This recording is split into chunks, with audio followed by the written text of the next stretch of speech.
Thanks for watching Afternoon Live. Do you know when the best time of the month is for buying a new car? Our next guest worked in the auto industry for 40 years. He is here to share 5 proven strategies to help consumers get the best year-end car deal. We welcome back Ray Shefska. Thanks for joining us today, Ray. It's great to see you. Good to see you again, Hannah. How are you doing today? Doing great. So overall, are there more savings to be found at the end of the year when making a car purchase? Absolutely. The old saying that timing is everything in life could not be more true than when it comes to buying a car. The end of a month, the end of a quarter, and especially the end of the year. The week between Christmas and New Year's is normally a frenzy in the dealership where either salespeople or sales managers are all trying to hit sales goals for the year, so they are highly motivated to make a deal happen. Okay, so you're in the dealership, you are looking for a new car, you say don't show your cards too soon. Is that in terms of how you're going to finance the deal? Well, they want to find out what you want your monthly payment to be, and what you want to find out is what the agreed upon selling price of that vehicle will be, with all fees included. You want to always concentrate on the out the door price so that they can't muddy the waters between interest rate, monthly payment, loan term. You want to agree on the total out the door price of the vehicle before you even start discussing financing or anything along those lines. Okay, and then what about stacking up incentives and even finding out which ones you even qualify for? Well, there are many incentives that the manufacturers offer, and some of them are actually somewhat hidden.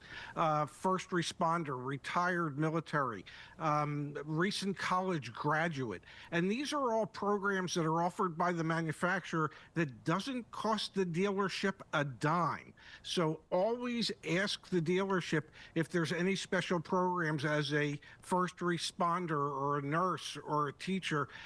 Are there any programs from the manufacturer that would help assist me in buying a car that, well, I just might not know about? Okay, and then what about lease buyouts or end of lease agreements? Is there some savings to be found there as well? There can be, especially on a lease. If you're the one that leased the vehicle, you know how it's been taken care of. You know how it's been driven, how it's been maintained. And in many cases today, the residual value, or the amount that you could buy the vehicle for at the end of the lease, is considerably less than what its market value is. So if you can buy your vehicle, say, for $30,000, but it has a real market value of $33,000 or $34,000, you would be better off buying the vehicle and knowing that you have $3,000 or $4,000 of equity built into it. Okay, and then finally, talking about using the technology to your advantage, this might seem kind of overwhelming to some people.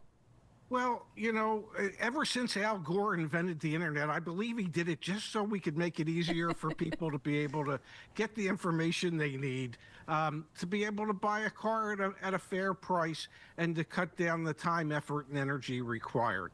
There are so many tools available on the internet today that can assist people in doing the research, actually some artificial intelligence that can actually do some of the negotiations for you. So there are many technologies that are available today that, well, when I started, were just a pipe dream. Right. I mean, using AI to help you negotiate, I mean, that sounds pretty fantastical, but you can really do it without too much technical know-how? There are businesses out there that can help you sign up for things like that, and they can do all of the negotiation on your behalf anonymously. So I've got a scenario for you. Let's say you have a vehicle that you want to trade in. Like you mentioned earlier, not showing your cards too soon. Do you just want to walk into the dealership and not tell them anything about that scenario? Well, the trade is a separate transaction. There's always two transactions: one, the car you're buying, and ultimately the car you're selling. And this is where most people don't realize it, but you as the customer and the salesperson have the same exact goal. As the customer, you want to buy the new car as inexpensively as you possibly can.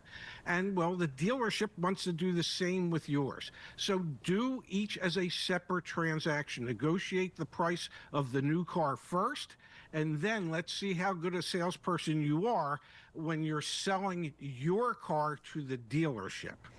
Okay, so we got to do them separately. I mean, it makes sense. It sounds like more work, but in the end, it's going to be worth it, right? Well, in the end, if you've done your research and if you've gotten some offers online, which are easy to do today for your vehicle, then you have that information available when you're at the dealership and they say, well, we want to give you 10,000, and you say, well, I've got an offer of 12.5. I think we need to get much closer to the 12.5. There you go. All right. Hey, thank you so much for spending some time with us today. Great information. My pleasure, Hannah. It's always good to see you. Oh, thanks so much. Okay, we'll have more information on our website at KATU.com. We'll be right back with more Afternoon Live right after this.